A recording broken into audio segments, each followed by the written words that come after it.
Jolly morning! Ayan lamang ang isa sa mga paulit-ulit kong ibinubungad sa mga customer sa araw-araw.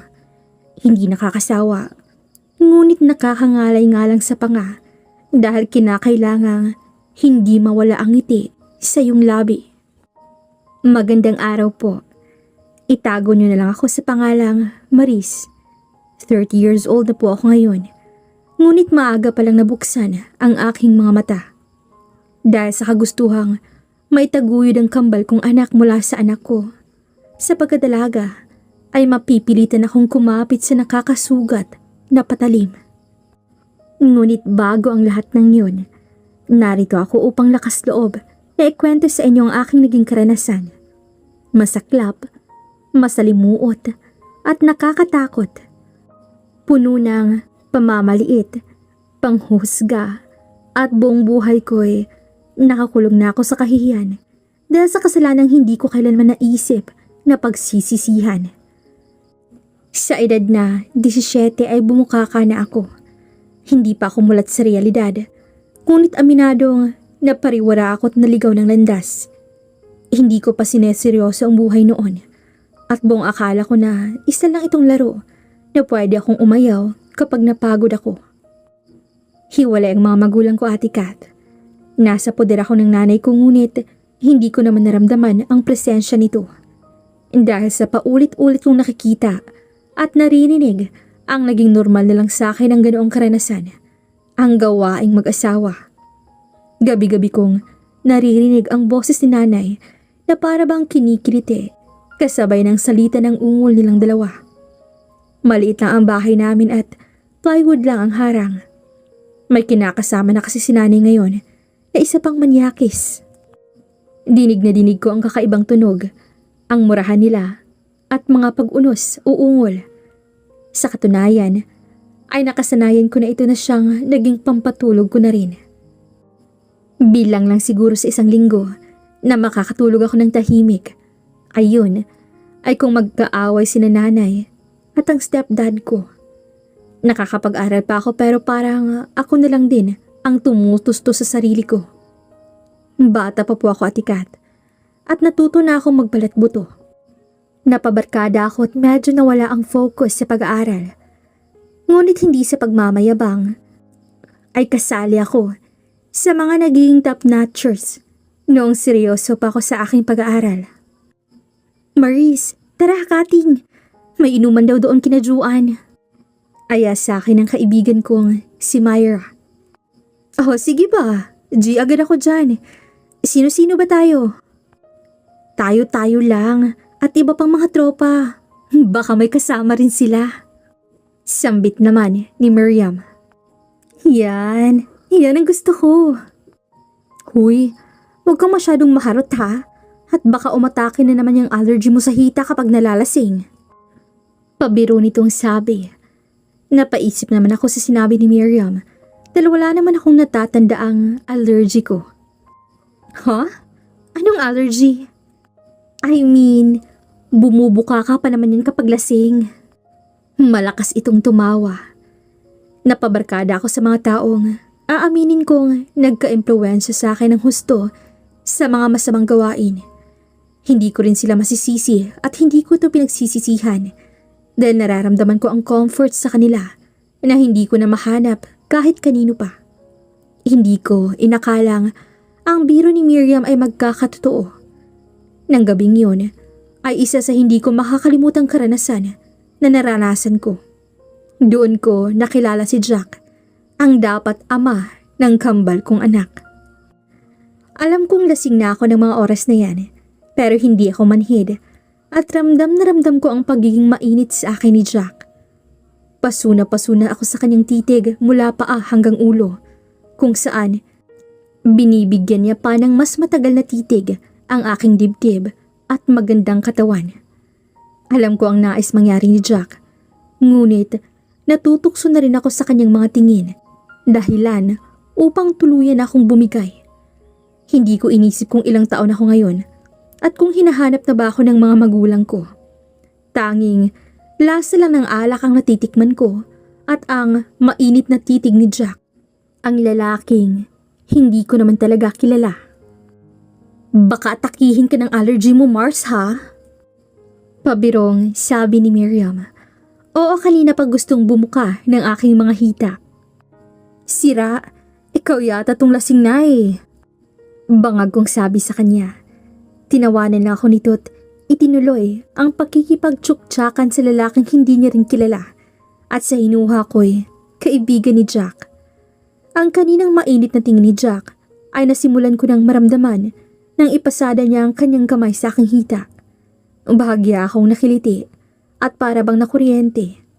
Tumayo rin ang aking mga balahibo. May boyfriend ka na? Bulong nito. Dumampi sa tenga ko ang mainit niyang hininga. Wala. Utal kong sabi. Halos hindi ako makagalaw at dumikit na ako sa kinauupuan ko.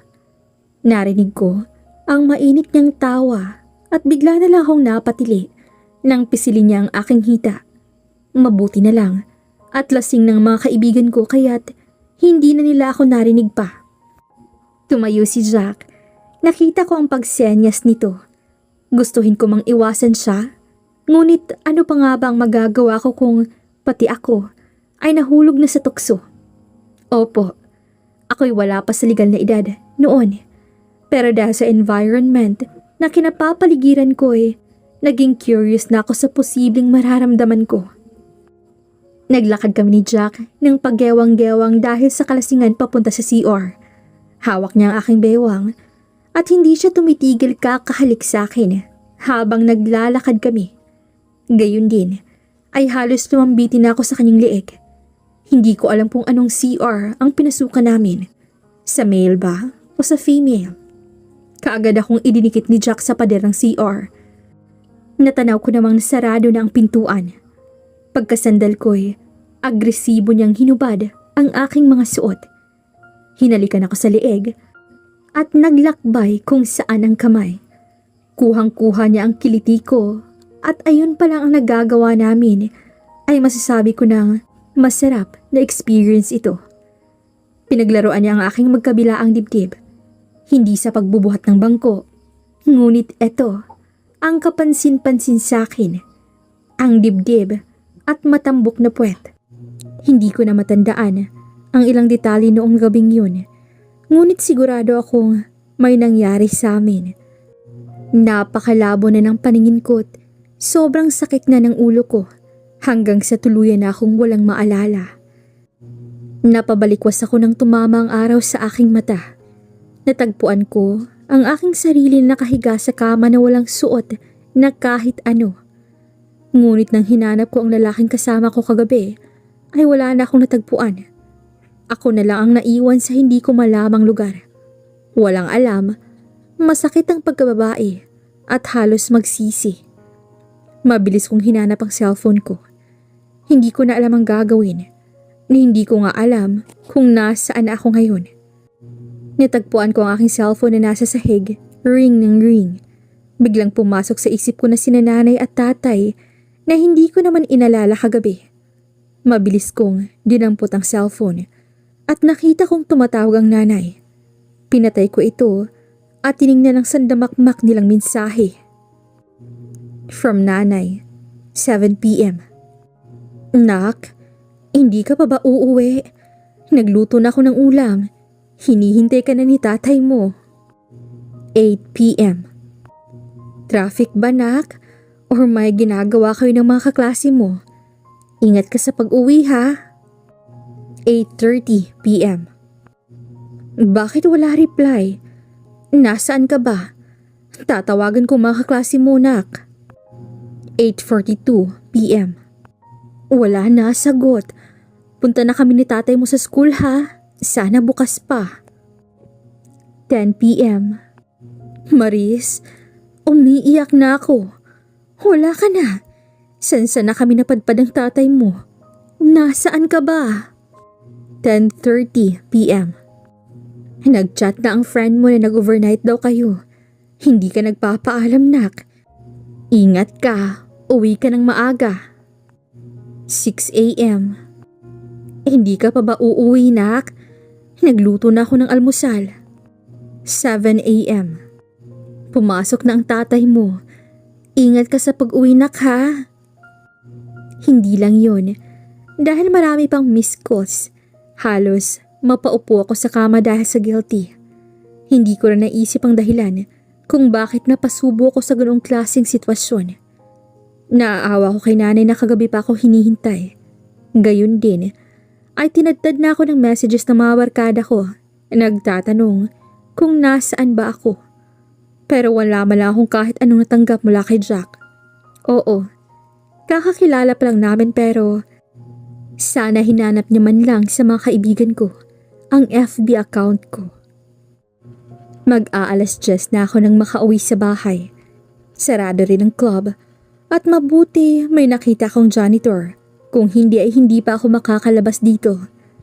Iika-ika pa ako maglakad dahil sobrang sakit pa rin ang pagkababae ko.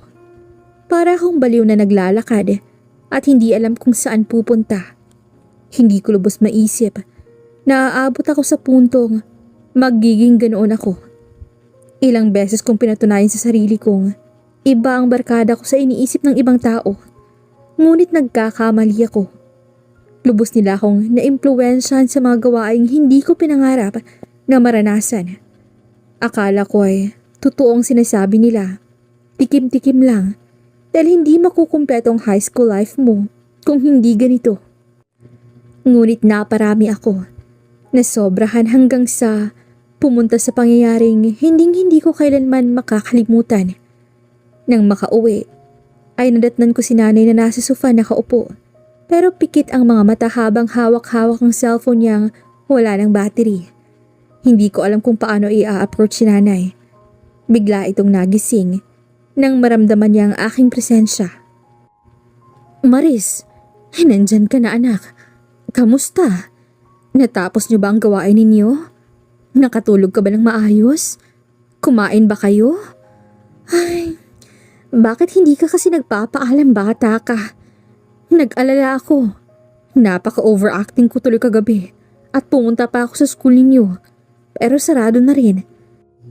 Nauna na ang tatay mo. Dahil baka babawasan pa ang sahod niya dahil late. Alam mo naman kapag si ano ang foreman nila. Kumain ka na. Nagluto ako. Ano bang gusto mo? Magpahinga muna o kumain? Masarap sanang niluto ko kagabi kaso malamig na. Sinigang yun. Gusto mo bang initin ko? Balisa, nasabi ni nanay. Tuloy-tuloy lang ang pananalita niya at tila hindi mapakali. Nakatitig lang ako sa kanya habang tinitingnan ang kanyang mata na ikamoy wala pang tulog habang inaalala ang ginawa kong kalapastangan kagabi. Sorry po, Nay. Napayuko na lang ako, nahihiya at nalulungkot. Nagigilty at halos hindi makatingin sa kanya. Ano ka ba? Ayos lang. Kung para sa pag-aaral wala akong problema roon. Tsaka isa pa, malaki ang tiwala ko sa iyo anak. Kahit awayin ko pa lahat ng marites sa labas dahil sa paratang nila sa barkada mo. At baka raw maimpluwensyahan kay gagawin ko. Ani mama nang hawakan niya ang aking kamay. Nung araw na yun, ay isa sa pinakapinagsisihan ko. Hiyang-hiya ako sa sarili ko at awang-awa sa nanay at tatay. Hindi ko man lang sila naisip noong gabing yun. Habang hindi sila nakakakain, nakatulog at nakapagpahinga, kakaalala sa akin. Nangako ako sa sarili ko noon na ang isang kasalanan na hindi ko nadaragdagan pa. At ipinapangako ko rin sa sarili ko na ibabalik ko kina nanay ang ginhawa o anumang nararapat sa kanila. Nagseryoso ako sa pag-aaral. Lumayo sa mga barkadang walang maidudulot sa aking buhay at itinuon ang atensyon sa aking mga magulang. Ayoko na. Kayo na lang. Isa pa, hindi na rin ako sasama sa mga walwalan ninyo o gimikan. Napapabayaan ko ng pag-aaral ko. Wika ko sa mga kaibigan ko. Balik loob, Maris. Sige, ikaw din. Minsan lang tayo maging bata. Ayaw mo pang samantalahin. Ismid nila. Doon ko lang na-realize na oo. Minsan lang tayong maging bata at hindi habang buhay ay kasama natin ang mga magulang natin. Kaya bakit Hindi nilang natin samantalahin ang mga panahong kasama pa nila tayo. Nagagawa kong ma-proud si nanay sa akin. Nakikita rin nila ang improvement ko at halos pati sila ay nagtataka. Pagtapos ng eskwela ay diretso uwi. Hindi amoy alak o yosi. Hindi lumalabas ng bahay. At walang papalakpak sa labas pagdating ng 8:00. Hindi na rin ako natakas tuwing hating gabi at hindi na ako kinakailangan pang bantayan nila nanay. Ngunit akala ko'y magtutuloy-tuloy na hanggang napansin ko sa sarili ko na mahigit 2 buwan na akong hindi dinadatnan. Regular ako at kung madidelay ay linggo lang at biglang sumagi sa isip ko ang nangyari noong gabing 3 buwan ang nakakalipas. Natatakot na ako tila ayokong tingnan ang pregnancy test na hawak ko. Hindi pa ako handa at hindi ko ito matatanggap. Naiisip ko na kaagad ang mga itsura ni nanay. Isa pa ay graduating ako. Ayoko silang bigyan ng malaking disappointment. Nanginginig ang kamay. Walang pasabi ay nagunahan sa pagtulo ang mga luha ko. Nasasaktan agad ako para kina nanay. At halos mapaupo ako sa sahig nang makita ang 2 pulang guhit na nakalagay sa pregnancy test. Halos mapahagulhol ako dahil sa hindi maipaliwanag na pakiramdam. Ngunit hindi kailanman pumasok sa isip ko na ipalaglag ito. Bagkus, na ipaalam kaagad kina nanay ay itinago ko. Hinanap ko ang lalaking ama ng dinadala ko. Nasaan si Jack? Iskandalo kong tanong sa kaibigan ko. Sino bang Jack, Maris? Kung pumunta ka lang dito sa bahay para mag-skandalo at maghanap ng hindi ko kilala, umalis ka na lang bago pa ako tumawag ng gwardya. Isa pa, ilang buwan ka nang umatras sa amin, di ba? Tapos susulpot ka at hahanapin ng taong di namin kilala? Imposibleng hindi mo kilala. Ikaw ang kasama namin noong gabing yun. Ikaw ang nagreto sa akin ng lalaking yun. Huwag mo naman akong ganituhin. Kaibigan kita. Pinagkatiwalaan. Pero nung ako na naghahanap, nangangailangan, ay wala ka man lang naitulong. Hindi kita kaibigan, Maris. Dahil unang-una sa lahat, ay ikaw ang unang tumalikod sa amin. Wala akong kilalang Jack o kung sino man ang hinahanap mo. Umalis ka na rito bago pa dumilim ang paningin ko sa'yo. Itinulak ako ng kaibigan ko sabay bagsak ng pintuan. Napaupo nila ako sa sahig sa gitna ng initan at humahagulhol. Saan ko hahanapin ang lalaking hindi ko naman kilala? Ang lalaking kilala ko lang sa pangalan niyang alias. Ang lalaking panigurado akong ama ng dinadala ko. Walang-wala na akong pag-asa. Hindi ko alam kung uuwi pa ba ako sa bahay o tuluyan ang magpapagala-gala dahil wala na akong mukhang ihaharap kina nanay at tatay matapos ang lahat. Ngunit sa hindi inaasahang panahon, napadaan ako sa bar kung saan nangyari ang lahat ng bangungot ko. Hindi ko man sinasadyang tingnan ng mga tao na narito, ngunit nahagip ng mga mata ko ang lalaking hinahanap ko, si Jack. Ngunit may iba naman itong babaeng kinakandong. Matamis ang tingin niya sa babae at makikita mo ang pagiging manyakis sa kanya. Nakakahiyaman ngunit kailangan kong gawin. Lakad-takbo ako naglalakad papunta sa kinauupuan ni Jack. Nanginginig na ako at nagbabadya na ang luha ko habang nasa harap ko ito. Hinihintay ko na lang na magtama ang mga mata namin o hindi kaya siya na ang makapansin na narito ako. Di rin nagtagal. Napako ang tingin niya sa akin at bakas ang gulat. Malakas kong pinunasan ang mga luha ko. Mag-usap tayo. Pinilit kong pakalmahin ang boses ko. Naroon din ang mga babae na nakatingin sa akin ngayon. Sino ka? Pagmamaang-maangan nito sa akin. Kakausapin mo ako o mag-iiskandalo ako rito. Ano bang sinasabi mo? Isa, Jack. Seryoso lang ang tingin ko sa kanya ngunit mahihinuha mo sa mga mata niya ang pagkakaba. 2.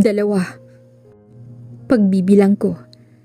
Aakma na sana akong sumigaw nang bigla siyang tumayo upang mahulog ang babae na nakakandong sa kanya at hinawakan ng bibig ko. Mahigpit niyang hinawakan ng kamay ko na para bang mapuputol na ito. Hinila ng mabilis papunta sa likod ng bar. Hoy, ano bang problema mo? Buntis ako. Wala nang pag-aatubili ay sinabi ko na kaagad ang gusto kong sabihin. Oh, ano ngayon? Ikaw ang ama, Jack. Ikaw nakabuntis sa akin. Hibang ka ba? Paano ko makakasigurong akin yan? Isa itsura mo pa nga parang kung sino-sino nang gumalaw sa'yo. Ang bawat lintayan na lumalabas sa kanya ay bumibingi sa akin. Malakas kong ipinatama ang palad ko sa kanyang pisngi. Alam ko at alam mo, alam nating dalawa na ikaw lang ang nakauna sa akin. Hindi ako kaladkaring babae, Jack. At meron akong dilakadasa sa sarili ko. Hindi mo kayang umako ng responsibilidad. Putulin mo yung pagkalalaki mo at display mo sa wallet mo. Magaling ka lang kumambyo, manghaplos, pero hindi mo kayang umako ng responsibilidad mo. Ay, ang dami mong dada. Hindi ko papanugutan yan. Kung gusto mo, ipalaglag mo na para wala ka ng ibang maisip. Sana nga. Sana ganyan din ang naisip ng nanay mo nung daladala ka niya. Ikaw ang walang kwentang binuo sa mundong to. Ikaw at ang mga asong walang dignidad ay iisa. Bobo ka. Sigaw ko rito. Umalis ito na parang wala lang nangyari. Akala ko, pananagutan niya ako ngunit taliwas iyon ang lahat. Hindi ko na alam ang gagawin ko. Paano ko sasabihin kina nanay na ang unika iha nila at inaasahan nilang mag-aangat sa kanila sa buhay ay isang disgrasyada. Naglakad ako pa uwi. Laglag balikat sa kabila ng mga agam-agam ko ay pinili ko pa ring harapin lahat ng nararapat kong marinig o maramdaman. Uuwi pa rin ako sa bahay. Nakabukas pa rin ang pinto. Gaya ng palaging nangyayari. Kapag wala pa ako sa bahay, hindi isinasara ang pinto. Nakakasilaw ang liwanag na meron ng bahay namin. Hindi ko alam ang mangyayari kung sakaling palitan ko ito ng puot. Malayo pa lang ako ay natanaw ko na si nanay. Maris! Masaya nitong tawag sa akin. Naglakad na ako papasok sa bahay. Kain ka na. Saan ka galing? Tanong ni nanay. Hindi ako umimik. Pilit ko mang pigilan ang sarili na wag umiyak, ngunit hindi ko kaya. I cried a lot in front of them. Napayuko nilang ako't napaluhod. Mabilis akong inalalayan ni nanay. Napatayo naman si tatay mula sa hapag at nagtataka. Nagsimula na akong humagulhol. Nay, tay, Maris, anong problema anak ko? Naririnig ko ang mangyiyak-ngiyak na boses ni nanay. Kita ko ang paa ni tatay na nakatayo lang. Nay, tay. Hindi ko alam kung saan ko sisimulan. Nakita kong napaatras si tatay. Marahil ay nahinuhan niya na ang gusto kong sasabihin. Halos masira ang piti na nasa kamao ko. Nanginginig ako at inaabot ito kay nanay. Anak? Biak na boses ni nanay na may patanong ang dulo nang makita ang hawak ko. Nay, sorry. Tay, sorry. Hindi ko po sinasadya. Nay, magtatapos po ako. Mag-aaral ako. Pangako. Hindi ko na narinig ang mga boses nila. Hindi ko na sila matingnan mata sa mata dahil sa kahihiyan. Saan kami nagkulang ng tatay mo? May tiwala kami. Kasi alam naming hindi mo hahayaang maging totoong sinasabi ng makakating labi. Binigay namin lahat ng gusto mo. Miski luho, kahit mapaluhod na kami sa harap ng ibang tao. Bakit, nak? Bakit? Sino ang tatay niyan? Tanaw ko sa mata ni tatay ang luha. Ngunit nandoon pa rin ang matapang niyang boses. Umiling ako. Wala. Disgrasyada ako, tay. Disgrasyada ang anak ninyo. Sabi ko, dahilan upang mas mapahagulhol ako. Sa kabila ng lahat, ay niyakap pa rin ako nila nanay at tatay. Taliwas ito sa inaakala ko. Akala ko'y palalayasin nila ako. Sasabihan ng kung ano-ano. Ngunit tinanggap pa rin nila ako. Buong buo at walang pag-aalinlangan. Nagtapos ako ng high school ng malaki na ang tiyan at hindi inaasahan kinabukasan ng aking graduation ay manganganak na rin pala ako. Congratulations, anak! Hindi naging madali pero kinaya mo. Proud na proud kami ng tatay mo sa'yo. Bati ni nanay. Niyakap ko silang dalawa ng mahigpit. Para po sa inyo ang lahat ng tunay. Tay, maraming salamat sa hindi pagbitaw. Sabi ko, kinagabihan ay nasa kalagitnaan kami ng hapunan nang biglang humilab ng malakas ang aking tiyan. Halos mapaliit ako sa sakit na kaagad namang napansin ni nanay. Nay, manganganak na yata ako. Napaluha na lang ako dahil sa sakit. Mabilis silang kumilos. Sakay-sakay ng lumang tricycle ni tatay ay mabilis itong nagpatakbo patungo sa pinakamalapit na ospital. Matagal-tagal din akong nagtiis. Hanggang sa 2:00 ng madaling araw ay nagsilang ako ng 2 sanggol. Magandang babae at poging lalaki. Nailabas ko na ang aking kambal. Mahigit 3 taon din akong huminto sa pag-aaral dahil ayoko namang iasa ang lahat sa mga magulang ko. Ako na rin ang nagturan kina nanay na hihinto muna ako at magtatrabaho. Malusog ang mga anak ko't mapagmahal. 3 taon ang kambal ko sa taong ito.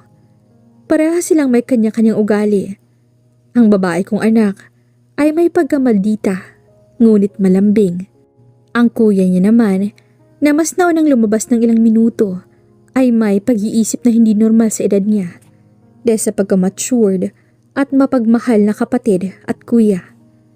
Nagtatrabaho rin ako bilang sales lady noong una ay sapat naman.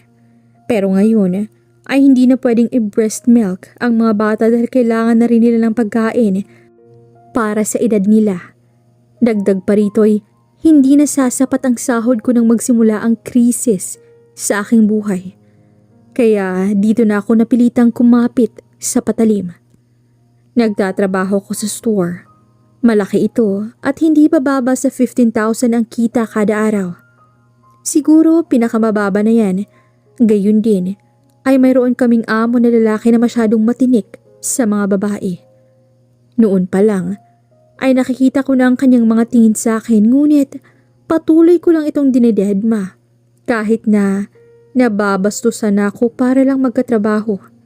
Kung minsan ay bahagyan na lang hahawakan ng aking braso at sadyang ipapadaplos ang kanyang mga palad sa akin. Nangingilabot na lang ako ngunit hindi ko kayang magreklamo. Akala ko ay ganun lang. Akala ko hanggang tingin lang. Ngunit hindi ko inakalang may mas ilalala pa pala ito. Tumawag ang nanay sa akin sa kalagitnaan ng trabaho. Bawal na mag-cellphone. Ngunit nakailang miss calls na si nanay at para bang hindi maganda ang pakiramdam ko at may masama akong nakukutuban. Ella, isasagutin ko lang ang tawag ha? Sabi ko sa katabi kong nagkakahira din. Baka makita ka sa CCTV. Kung gusto mo, mag-CR ka na muna. Sa CR mo sagutin habang kaunti pa lang ang customers. Pahabol niya pa. Tumangon na lang ako at nagmamadaling pumunta sa restroom. Bago pa man ako pumasok ay inilinga-linga ko na ang tingin ko dahil sa takot na may makakita sa akin nagsiselfone sa oras ng trabaho. Mabilis kong tinawagan si nanay noong makapasok na ako sa banyo. Nay, bakit po? Bakit po kayo tumatawag? Nak, Maris, ang isa sa kambal ay isinugod namin sa ospital. Hindi tumigil ang pagdurugo ng ilong ni Myra. Nagkukumbulsyon na rin at umabot na sa 42 ang temperature. Nagpapanik na sabi ni nanay. Bigla akong nataranta dahil neto pang mga nakaraan ay napapadalang ang sakit ng anak kong babae ngunit hindi ko man lang ipina-check up. Sige Nay, magpapaalam po ako sa amo ko. Magbabali na rin po ako at pupunta na riyan. Huwag niyo pong iwan mag-isa sa loob si Myra ha. Naluluha akong sabi. Mabilis akong lumabas. Ngunit halos mapatigil ako nang makita ang amo ko sa labas ng banyo. Sir, kanina pa po kayo? Hindi naman. Simula lang nang pumasok ka riyan. Sir Andy, sorry po. Emergency lang po talaga sir. Ang anak ko po kasi ay sinugod sa ospital. Alam ko. Maiksing, sabi ni Sir Andy. Nakita kong pagkislap ng ngiti nito na para bang may iniisip na kung ano. At narinig ko rin na kailangan mong bumali at umuwi nang hindi tapos ang duty mo. Sambit niya pa ng palapit ito ng palapit sa akin. Napadikit na lang ako sa pader nang wala na akong maaatrasan. Sir, pagbigyan niyo na po ako. Nanganganib na po ang buhay ng anak ko. Well, hindi naman ako mahirap kausap, Maris. Isa pa, iniisip ko nga rin ang anak mo eh. Kung papayag ka sa gusto kong mangyari, ay hindi mo na kailangang bumali pa. Dahil bibigyan na kita ng maagang bonus. Isa pa, bukod pa ang bonus mo sa Disyembre. Malalim ang tingin sa akin ni Sir Andy at para bang sinusuyod ng tingin ang buong pagkatao ko. Sir, ano pong ibig niyong sabihin? Tanong ko ulit. Alam ko naman na sa utak ko kung ano ang gusto niyang mangyari dahil sa tingin niya na hindi na maalis sa aking dibdib. Sa akin ka ng isang gabi. Diretsang sabi nito nang ituon ang mga mata sa aking mata. Sunod-sunod akong napalunok ng gilid ng ilan pang mga luha. Sir? Bibigyan kita ng 10,000 ngayon. Puntahan mo ang anak mo ngayon din. Huwag ka nang pumasok bukas. Pero pagsapit ng 7:00, kinakailangan nasa bahay na kita. Kung hindi rin ako magdadalawang isip na puntahan ang anak mo sa ospital at hindi mo gugustuhin ang mangyayari o gagawin ko. Pananakot nito sa akin. Nanginig na ako at wala nang nagawa.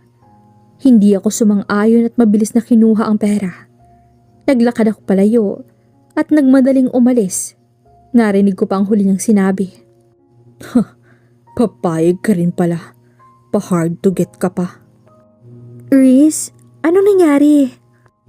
Hindi ko na pinansin si Ella. Ayoko ring makita niya ng matagal ang namumugto kong mga mata. Lutang ako at wala sa sariling naglalakad. Hanggang sa pagsakay ay natulo pa rin ang luha ko at ang lahat ay nakatingin na sa akin. Pagbaba ko ng jeep ay dumiretso agad ako sa pagtakbo papasok sa ospital. Hinanap ko kaagad kung nasaan ang anak ko. Naituro naman kaagad ang nurse. Nang makapasok ako sa ER ay naroon pa rin sila. Nakadikit sa ibang pasyente. Nakayuko si nanay sa anak kong natutulog. Nay? Oh, Maris, nandyan ka na pala. Sorry, hindi ko pa maipapalipat sa ward si Myra. Kailangan kasi ng down payment at sinabi kong hihintayin ka na lang.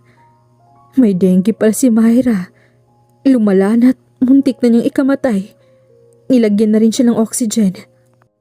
Kwento ni nanay. Nilapitan ko lang ang anak ko at tiningnan siya. Awang-awa ko para sa bata. Maya-maya ay pumunta na ako sa counter para mag-down payment. Nang ilabas ko ang 10,000 ay naalala ko kung paano ako pakitunguhan ni Andy kanina. Pero para sa anak ko at para maagapan na siya, ay gagawin ko yun. Maya-maya ay nailipat naman siya kagad. Kandung-kandung ko si Myra habang umiiyak. At takot na takot dahil sa sakit ng ituturok na swero. Mommy, ayaw ko na po. Sobrang sakit na po ng needle. Pagmamakaawa ng bata sa akin. Kung pwede lang sana ang akong sumalo ng lahat ng turok. Kung pwede lang, naipasa mo sa akin lahat ng nararamdaman mo ngayon ay aakuin ko para hindi ka nahihirapan ng ganyan anak. Bawat aray, iyak at reklamo ng anak ko'y siyang tumutusok sa akin. Pinagalitan pa ako ng doktor kung bakit daw ngayon lang naisugod sa ospital ang bata. Nandito na rin ang kuya niya. Pagod na ako dahil sa trabaho at pagod na rin ang utak ko. Pero ayokong tulugan ang mga anak ko. Magpahinga ka na muna, nak. Ako na munang bahala sa mga bata. Si Marco ay uuwi muna. Kasama ang tatay. Kumain ka muna. Kanina pa ho kayo rito, Nay. Ako na muna ang bahala. Nakapag-day off din ako bukas. Pero may pupuntahan din po ako kinagabihan. Nakumbinsi ko naman ang nanay. Awang-awa ko sa anak ko. Kung siguro hindi ko inisip ang magagastos kung ipapa-ospital ko siya, maayos sana siya ngayon. Isa pa, wala na rin akong choice kung hindi ang kumagat sa pabor ng amo ko. Kinabukasan ay inasikaso ko ng 2 kong anak. Bata pa lang si Marco pero naiintindihan niya na. Mapagmahal din siya sa kapatid niya. Masyadong maldita si Myra pero maaawa ka sa lagay niya ngayon. Alam ko kung gaano kasakit lahat ng turok pero hindi niya sinasabing masakit iyon. Ang pinakapag-iipunan ko talaga ngayon ay makalipat sa isang presentableng bahay. Paano ba naman kasi? Ang kalapit bahay namin ay dinidemolish at ginawang tambakan ng basura. Umuwi muna ako sa bahay para mag-ayos. Malaki rin ang nagastos namin sa gamot, ang nirekomendang pagkain para kay Myra. Nagsabi ako kay nanay na may need akong pasukang trabaho. Hindi na nag-usisa si nanay at siya na munang nagbantay sa anak ko. Gayun din ay naghahapit din ng biyahe sa tricycle si tatay kahit medyo matanda na ito. Hindi ko alam kung anong pumasok sa isip ko at bakit ko pa ito pinaghahandaan. Nagsuot lang ako ng damit na hindi ko naman sinusuot usually. Alam kong may asawa ng amo ko pero wala akong intensyong manira ng pamilya. At ito na ang huling beses na gagawin ko ito. Halos lumabas na ang aking dibdib at halos nakapanty na lang ako sa suot kong pang-ibaba. Hindi na ako dumaan pa sa ospital dahil baka mabigla lang ang nanay at mga anak ko sa itsura ko. Nang makarating sa kondo ng amo ko nagsimula ng dagain ang aking dibdib. Nanginginig na ako habang hawak-hawak ang maliit na bag. Kinakabahan at natatakot, hindi ko alam ang sasapitin ko ngayong gabi. Nanginginig na pinatama ang daliri ko sa doorbell. Hindi ko pa man napipindot ito ay bigla na lang bumukas ang pinto at bumungad sa akin ang mukha ng aking amo. Sunod-sunod akong napalunok nang pasadahan niya ng tingin ang aking katawan. Kita ko ang ngiti nito at walang pasabing hinila ko papasok sa kondo niya. Sir, hindi ko pa man natatapos ang sasabihin ay sinimulan niya na akong iharas. Ang kanyang kamay ay kung saan-saan na naglalakbay sa parte ng aking katawan. Handa ako, pero hindi ko ginusto. Tila ba niluluwa ko na ang kanin na mainit. Gusto kong sumigaw at tumakbo. Ngunit masyadong malakas ang puwersa sa akin ni Andy. Halos magkasugat na ako sa pagiging desperado niyang mahubad kaagad ang aking mga suot. Akala ko ayun lang. Simpleng paggamit lang. Ay ayos na. Ngunit eto ang pinaka hindi ko inaasahan. Grabe ang naging pambababoy sa akin. Nangihina na ako at hindi makalaban. Tuluyan pa akong namimilipit at naging sunod-sunuran ng simula niya akong sikmurahan. Itinali ako ni Andy sa pinakataas ng kama gamit ang hindi ko na nakitang matigas na panali. Ang kulit mo kasi Napipilitan tuloy akong igapos ka. Please, Andy. Hagulhol ko. Alam ko kung anong sasapitin ko kung nakatali ako rito. Ang sakit at ang walang humpay na pambababoy. Kaya nasusuka kong sinabi ang walang kakwenta-kwentang salita at pinagsabihan ko. Bakit mo pa ako itatali? Gusto mo bang ikaw lang ang nag-e-enjoy? Sunod-sunod na tulo ng luha ko habang pilit kong pinapakaswal ang aking boses. Tumitig pa ito sa akin na parang nagulat bago ngumiti ng pilyo. Gusto mo rin pala. Aniya habang tinatanggal ang panggapos sa akin. Pikit mata. Nangako ko sa sarili ko. Huli na ito, Maris. Hindi na mauulit. Dahan-dahan kong itinulak si Andy upang siya naman ang mahiga. Pinunasan ko ang luha ko bago tuluyang umibabaw. Ang kanyang kamay ay humawak na sa aking bewang. Sige lang, Maris. Galingan mo lang. Excited na sabi ni Andy. Sinimulan ko ng halikan siya. Nandidiri, pero sinikmura ko. Inisip ko na lang na huli na ito at hindi na mauulit pa. I kissed his lips down to his neck. Hindi ko na kailanman inisip na ibababa sa kanyang walang kwentang batuta dahil hindi ko nakakayanin pa. Nagulat ako nang biglang ako naman ang gawin niyang pangilalim. Kagaya ng ginawa ko'y hinalikan niya ako. Dumaan sa tenga na nagbigay sa akin ng kilabot. Nagsimula siyang angkinin ang aking labi. Nagpadala na lang ako at eto pa lang ang pangalawang beses na mangyayari sa akin ito mula nang madisgrasya ako kay Jack. Napaliyad nilang ako nang tumama ang kanyang kamay sa aking dibdib. Pinipilit kong itikom ang bibig upang hindi ko mawala ang ungol. Kahit na nagagandahan ako sa nangyayari, ay hindi pa rin tumitigil ang pagtulo ng aking mga luha. Sa kanyang mga galaw ay napapaliyad na lang ako at napapasabunot kay Andy at Kat. Kahit ilang beses ko mang piliting wag kumawala ang tunog sa bibig ko, ay hindi ko pa rin napigilan. Napapikit na lamang ako, ngunit halos mapatili ako nang biglang may naramdaman akong mahapdi. Nasaktan ako ng sobra at para bang may tumutulak sa aking puson. Humigpit ang pagkakahawak ko sa kobre kama na para bang mapupunit na. Mas tumindi pa ang pag-iyak ko dahil sa sakit na pisikal na aking nararamdaman. Hindi na aray o ouch ang lumalabas sa bibig ko, kundi malakas ang ungol. Todo lang siya sa paglabas-masok at binibilisan niya pa. Hanggang sa sinabi niyang ako naman ang umibabaw. I used to dance over his sword, gumiling at nagtaas baba. Nakita ko rin ang reaksyon niya at paminsan-minsang pagpikit, gayon din ang mahihinang pagbulong. Habang ako'y nasa kanyang ibabaw, ay siya namang nagmamasa ng aking dibdib. Napapaliyad na lang din ako at mas binilisan pa. Ilang beses na kaming nilabasan, ngunit hindi ko hinayaang magkadikit kami. Walang kapaguran ng lalaking to. Matapos na akong paibabawin ay ipinadapa niya ako at tsaka muling bumayo sa aking likuran.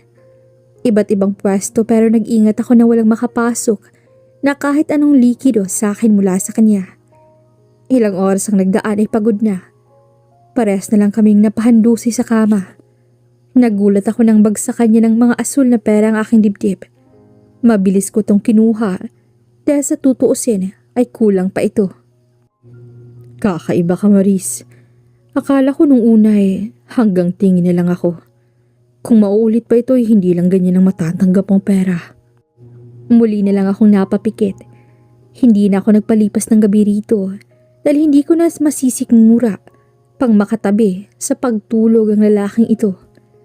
Nagpalit lang ako ng damit at muling bumalik sa ospital. Tulog na si nanay, gayon din ang anak ko. Ngunit pagbukas ko ng pinto, ay nakita kong nagising si Myra. Marahil ay naramdaman niya ako. Wala pang ilang minuto ay pumasok na rin ang nurse. Hindi ko kinakaya kapag nakita ang reaksyon ng bata sa tuwing may ituturok sa kanya. Oh, nandyan ka na pala, nak. Nagising na rin si nanay. May dala akong pagkain upang may makain kami ngayon. Nakapagbayad na rin ako ng ilang bill sa ospital at sa makalaway makakalabas na rin kami. Ang plano ko na lang ngayon ay maghanap ng bagong trabaho. Nakaraos na rin kami. Nakalabas na sa ospital ang anak ko at binitawan ko ng trabaho ko na pagmamay-ari ni Andy. Ang lalaking ang palaging inuuna ay tawag ng laman. Umi-extra ako ngayon sa pinapasukan ni nanay na karinderya bilang isang dishwasher. Oo, medyo maliit ang sahod. Pero ang mahalaga ay walang may sakit sa amin at malusog ang lahat. Nagtiis ako ng gusto dahil ayoko na muli pang mangyari ang bangungot na yun. Nandidiri ako sa sarili ko. Ilang taon na rin ang lumipas. Nag-aaral na ang dalawa kong anak bilang 2 taon sa elementarya. Bata pa lang ako at marami pa akong pwedeng mapasukang trabaho. Ngunit dahil nga may ganito tayong uri ng sistema na hindi tinatanggap ang walang diploma sa kolehiyo, kaya sa ayaw ko man o sa gusto ay magtitiis ako sa minimum wage na pasahod. Tinitriple ko ng katawan ko. Pagiging nanay, pagiging masahista bilang sideline, at ang regular kong trabaho na call center. Minsan nga'y tumatanggap pa ako ng labada kapag may free time ako. Ayokong lumagpas ang araw nang wala man lang akong nahahawak ang pera. Lumaki ang mga anak kong disiplinado at marunong magtiis. Alam ang halaga ng barya at alam ang meron sa wala. Pero isang beses, maghahapon nang wala pa rin ang dalawa na dapat ay uwian nila ng 12 noon lang. Kapag may practice naman ay nagme-message sa akin ng teacher. Pero bakit hanggang ngayon ay wala pa rin sila? Nagsimula na akong kabahan, kaya kahit hindi pa tapos ang pinapalabhan sa akin ng kapitbahay, ay tinayuan ko na ito upang hanapin ang mga anak ko. Nagpunta na ako sa school pero wala nang mga estudyante. Nakauwi na rin ang mga guro. Hindi naman po lumalabas yung mga yun, Kuya Guard. Kapag wala ako, o hindi kaya ang lolo't lola nila, hindi yun lalabas kapag walang sundo. Mangiyak-ngiyak kong sabi sa gwardya. Kilala niya naman ang mga anak ko dahil sa guardhouse madalas tumambay ang mga bata kapag wala pa ang sundo nila. Alam ko, Maris, pero wala talaga ako rito. Marahil ay may ginawa ko kaya hindi ko napansin ang paglabas ng kambal. Nahahawa na rin ang gwardiya sa aking emosyon. Napasupo na lang ako sa noo at umaktong na si stress. Nagulat ako nang biglang magsalita ang isa sa gwardiya na kararating lamang. Oh, Mommy, ano pa akong ginagawa ninyo rito? Mga pang-umaga lang po ang may klase ngayon at wala nang naiwan dito sa school. Ang kambal nga pre, di para umuuwi. Nakita mo bang lumabas? Kambal? Si Maymay at Marcos ba? Opo, sila po. Naku, kanina po umuwi. Kasabay ng unang batch sa paglabas sa gate. Kasama ata ang daddy nila. Ayun kasi ang sabi ng mga bata eh. Sabi pa nito. Nanuyo ang lalamunan ko't para bang napako ang mga paa sa sahig. Nagkaroon na naman ng karera ang aking dibdib. Daddy? Pero walang daddy ang mga anak ko, kuya. Sino ang sumundo sa kanila? Nagsimula na akong magpanik. Kung ano-ano nang pumapasok sa isip ko't natatakot na ako. Nilakad ko lang pauwi at dinaanan ang pwedeng madaanan nila. Diyos ko, ang mga anak ko. Paulit-ulit kong sinasabi habang naglalakad. Natawag ko na ang lahat ng santo. Magdidilim na, ngunit maski anino ng dalaway wala akong nakita. Hindi pa ako umuwi. Lahat ng pwedeng puntahan nilang mga kaklase upang laruan ay dinaanan ko na at hindi na ako tumigil sa pag-iyak. Umuwi na ako at umaasang maaabutan ko sila roon. Laglag balikat at iyak ng iyak. Malayo pa ako sa bahay ay sumisigaw na ako. Nay, Tay, ang mga anak ko po. Hagulhol ko habang lakad takbong papalapit sa aming bahay. Nay, nang marating ko ang bahay ay napatigil na lang ako. Napasandal pabalik sa pinto nang makakita ng isang pamilyar na lalaki na nakaupo sa sofa. Mama! Sigaw ng dalawang anak, sabay takbo at yakap sa akin. Kaagad kong binawi ang tingin sa lalaki at lumuhod upang maging kapantay ng mga bata. Saan ba kayo pumunta? Nag-aalala si Mama. Galing pa ako sa school ninyo. Pumunta ako sa bahay ni na Andrea, ang kaibigan mo nak, at saka kina Leonard. Di ba doon kayo kadalasang naglalaro? Bakit kayo umalis nang walang sundo? Sorry po, Mama. Ito po kasing si Myra ay kulit. Sinabihan ko na po siyang hintayin na lang kayo. O kaya sina Lola, Nanay. Kaso nagpumilit na sumama si lalaki. Kasi naman kuya, ang sabi niya daddy natin siya. And he knows mama kaya ayun. Kung makapagsumbong ka naman parang hindi ka nasarapan sa Jollibee. Sige na. Pumasok na muna kayo sa kwarto. Utos ko sa dalawa. Tiningnan ko rin si nanay at hinatid niya ang mga bata sa loob. Nang makaalis na sila sinigurado kong sarado ang pinto. Tiningnan ko mula ulo hanggang paa si Jack habang nakaupo sa kawayang sala. Anong ginagawa mo rito? Seryoso kong tanong. Wala man lang gumuhit na ekspresyon sa aking mukha. Maris, nandito ako para kunin kayo. Buuhin na natin ang pamilya natin kasama ka. At ang mga bata, di ba anak ko sila? Mahinahong sabi ni Jack. Naging iba ang postura niya. Hindi na siya katulad noon. Mas nagmature ang itsura. Ngunit medyo tumaba. Mas nagmukha siyang inosente ngayon na para bang walang tinakasang responsibilidad noon. Anak? Ayun. Anak. Anak mo pala mga batang yun? Yung inutos mong ipalaglag. Yung sinabi mong iba ang tatay at hindi mo pananagutan. Anak mo pala yun? Pinilit kong gawing kaswal ang aking boses. Itinago ko ang sakit at luha kahit kanina pa ito nagtatangkang bumagsak. Maris, hinanap ko kayo. After that day na sinabi mong buntis ka, ay nagsisi ako. Natakot lang ako sa sasabihin ng mga magulang ko. Kaya hindi kita pinanindigan. Pero Maris, maniwala ka. Hinanap ko kayo. Hinanap kita. Ako ba, Jack? Hindi ba ako nakaramdam ng takot sa mga magulang ko nang nalaman ko yun? Habang ikaw ay nagpapakasasa sa alak nung gabing yun, ay nasisiraan ako ng ulo. Hindi ko alam kung paano sasabihin sa mga magulang ko na ang anak nilang inaasahan ay disgrasyada. Oo, Jack. Ipinakilala kong disgrasyada ako noon. Kahit alam kong ikaw ang tatay ng mga anak ko. Hindi na kita ginulo. Itinaguid kong mag-isa ang mga bata. Nag-aral ako. Kahit dala-dala ko sila. At hindi mo alam ang mga pinagdaanan ko. Tapos anong gagawin mo? Magpaparamdam ka't babalik ka na para bang walang nangyari? Tumutunog ng mga ngipin ko sa galit. Kinamumuhian ko ang lalaking to. Bumalik lang sa akin lahat ng mga ala-alang matagal ko nang ibinaon sa limot. Nagsisi ako, Maris. Pinagsisihan ko lahat. Kaya ngayon, handa akong harapin ang mga magiging consequences. Kung gusto mo akong saktan at pagsabihin ng mga masasakit na salita, ay handa akong ibigay ang sarili ko sa iyo. Dahil alam kong kulang pa yun sa lahat ng mga hirap at sakit na dinanas mo. Nagsisisi ako, Maris. Nanghihingi ng tawad. Sana, hayaan mo naman ako magpakatatay para sa mga bata. Sana mapatawad mo ako bilang ama nila. Kahit hindi na bilang isang lalaking dumisgrasya sa iyo. Napayuko na lang ito.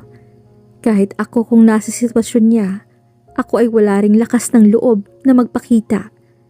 Naiintindihan ko ang gusto niyang mangyari, pero hindi ganoon kadali. Ang puso ko'y puno ng galit na siya rin naman ang may kasalanan. Paano mo natuntun to? From your old friend. Nakita ka ron niya na bumaba sa isang lugar. I asked if saang lugar. Isang beses ay sinundan kita. Months lang nakalipas. Maris, nang nalaman kong dito ka na pala nakatira, pero hindi ko agad sinubok na magpakita dahil alam kong galit ka pa rin sa akin. Madalas din kitang nakikita kapag nagsusundo, kaya nakumpirma ko na anak mo nga yun. Nakambal pa lang anak natin. Madalas na akong nasa eskwelahan upang makita sila. Pero kanina, pasensya ka na. Narinig ko kasing binubuli ang mga bata kaya nagpakilala na ako bilang daddy nila. Sumama naman kaagad sila sa akin. Pasensya ka na, Maris, kung pinag-alala ka pa namin. Paliwanag ni Jack. Paano pa ako magtatanong? Pinaliwanag niya na ang lahat. Hindi ako nakumbinsi sa mga sinabi ni Jack kahit ilang beses ko pang sabihin sa sarili ko na matagal na yun at halata naman sa lalaking pagbabago ay nananaig pa rin ang galit na nararamdaman ko. Hindi pa ako magaling sa sugat ng nakaraan. Hindi ito naghihilom ng panahon. Binigay ko ang hinihingi niya, ang maramdaman niya ang maging ama, at ayun na lang siguro ang kaya kong ibigay sa kanya. Malalim na ang gabi. Iisa lang ang kwarto namin ng mga anak ko. Nandito pa rin kami sa bahay ni nanay. Pumupunta-punta lamang si Jack. Unti-unti ko na rin napapaayos ang bahay. Marahil dahil natutugunan namin ni Jack ang sustento sa mga bata, kaya nababawasan ang pagbabudget ko. Hindi ko kailan naman naiisip na kumuha mula sa pera niya, kahit sobra-sobra na ang ibinibigay ni Jack. Malalim na ang gabi, kasing lalim na ng iniisip ko. Bigla ko na lang naalala ang mga pinagdaanan ko noon. Ang pagiging matigas ng ulo at patapong anak, ang pagpili ng walang kwentang kaibigan, at pagiging curious sa lahat ng bagay na humantong sa hindi ko inaasahang kaganapan. Sinundan pa ng pambababoy na naranasan ko. Pagod, hirap, at sakit ng alaala ang siyang nanumbalik sa akin ngayon. Hindi ko namamalayang may nanggilid na palang luha sa aking mga mata. Iniwasan kong kumawala ng hikbi dahil kahit malawak ang kama na hinihigaan ko baka magising pa ang mga anak ko. Mama? Nagulat ako sa boses ng anak kong lalaki na tila ba galing pa sa higaan. Kakagising lang. Umiiyak ka po ba? Hindi anak. Napuwing lang si mama at may sipon. I am sure na umiiyak ka po. Ganyan din po kasi umiiyak si Myra. Pasaway na po ba kami? Hindi. Hindi Kuya Marcos. Mabait kayo. Mahal na mahal kayo ni mama. Kaya huwag niyo na akong iwan ha. Opo mama. Hindi ka namin ipagpapalit kahit kanino. Kahit ikaw lang po ay sapat na. Kayo ni nanay lola at tatay lolo. Sapat na po kayo sa amin. Kaya mama, huwag na po kayong mag-isip pa ng kung ano ha. Hindi ka po namin iiwan. Dugtong pa ni Marcos. Mula sa uluhan ng kapatid niyang natutulog ay umangat siya upang abutan ako ng halik. Matapos ang napakahabang panahon na puno ako ng pagdududa, nahanap ko na nga ng assurance na matagal ko nang hinihingi at mula ito sa mga anak ko. Naging mabait sa akin ang kapalaran, Ate Kath. Naging lapitin ako ng swerte. Na-hire ako sa isang kumpanya na nagbabaka sakali lang akong nag-apply. Nagsumika pa ako. Nag-aral sa ganong larangan hanggang sa ma-promote ako. Nagtuloy-tuloy ang swerte. Napapakain ko na sina nanay sa gusto nilang restaurant. Nabibili ko na ang gusto nila at napaayos ko na ng husto ang bahay sa estilong nais ng mga magulang ko. Gayun din ay mas nakita ko ang pagbabago ni Jack at mas napalapit pa kami sa isa't isa. Oy, si Ma'am, palaging blooming. Pang-aasar sa akin ng isa sa empleyado. Nako, Jessa, wala akong pang Starbucks ngayon na. Asus, kahit hindi mo sabihin yan, Ma'am, halatang asinsado ka na. Sipag lang. O siya, mag-overtime ka ba? Oo, Ma'am, kailangan eh. Alam ko namang pauwi ka na. Bakit? Hindi ba halata? Halata po, Ma'am. Kasi nandyan na po ang sundo mo. Ngumuso pa ito sa glass door. Napatingin naman ako at nakita ko si Jack na nakasakay sa kanyang motor habang nagtitipa sa cellphone. Ikaw talaga. O siya, mauna na ako. Pagpapaalam ko kay Jessa. Madalas na akong sinusundo ni Jack. Noong una'y tumatanggi pa ako. Pero malaking opportunity na rin ito dahil kung minsan ay gabing-gabi na ako nakakauwi at wala nang masakyan. Kanina ka pa? Tanong ko nang makalabas na ako. Inabot niya sa akin ang helmet at tinanggap ko naman iyon. Hindi naman. Simula siguro nung nagme-makeup ka pa lang. Kape muna tayo. Tapos, daan na rin sa Jollibee pasalubong kina Myra. Huwag na muna siguro. Puro na sila fast food eh. Napaka-unhealthy na. Minsan lang naman. Jack, ang minsan mo ay araw-araw. Bakit? Sa umaga naman ay healthy foods naman ang kinakain nila. Dahil si nanay ang kasama nila. Sa gabi lang naman. Wow, at talagang nakikinanay ka na ha? Hindi naman tayo magkapatid. Sus, doon din naman yung pupunta eh. Ano? Wala. Ang sabi ko, kumapit ka. Kinuha niya ang dalawa kong kamay at ipinulupot sa kanyang bewang tsaka nagpatakbo. Hindi lang ito ang unang beses na lumalabas kami after ng trabaho ko. Nakapagtapos pala si Jack at isa na siyang engineer. Oo, tama. Sa kanya ko rin pinagawa ang bahay namin. Pero bayad yun. Ang mga materialis nga lang ang hindi. Ang kulit niya kasi. As time goes by, akala ko'y hindi ko na mapapatawad ang lalaking ito. Akala ko habang buhay ko nang dadalhin ang galit at pagkamuhi ko sa kanya. Pero tila ba kinakain ko ng lahat ng mga sinabi ko noon. I'm slowly falling in love with him. Iba na ang pakiramdam ko kapag magkasama kami. Nasabi niya rin na magmula nang malaman niyang buntis ako at siyang amay, hindi na siya kailanman nagkaroon ng girlfriend. Gayon din ang sinabi ng ilan niyang kaibigan na medyo malapit sa akin ngayon. 10th birthday na ng hambal ko. Opo, mahigit 3 taon na akong sinusuyo ni Jack. Siguro'y nakuha niya na rin ang puso ko. Masyado itong pinaghandaan. Kumuha pa mismo si Jack ng venue. Narito rin ang mga magulang niya at mga kapatid na ngayon ko palang makikita sa tanang buhay ko. Amoy mayayaman kaya bigla ko nalang naintindihan ang takot ni Jack noon, lalo na't bata pa lang din siya ng mga oras na yun. 18 siguro. Mabait ang pamilya niya, lalo na ang kanyang ina. Hindi ako tiningnan bilang isang babaeng maagang nabuntis. Ayos din sina nanay, tatay at sa pamilya ni Jack. Lubos na nag-enjoy ang kambal. Pool party ang naganap. In-invite ko rin ang mga katrabaho ko, gayon din si Jack sa mga kaibigan niya. Inasikaso ko lang ang mga bisita kahit may catering naman. Nilalaro lang ng mga kapatid ni Jack ang mga bata habang kami nagsisimula ng mag-inuman. Pare-parehas ayaw magpatalo sa mga banat ng mga kaibigan ko at kaibigan ni Jack. Kaya wala talagang minuto ang lilipas nang hindi kayo nagtatawanan. Nang makarami na kami, tahimik na rin ang mga sound system. Bagsak na ang mga kasama namin. Naramdaman ko na ring hilo na ako, pero nananatili pa ring matatag si Jack. Hindi tumutumba at tila ba walang tama ng alak.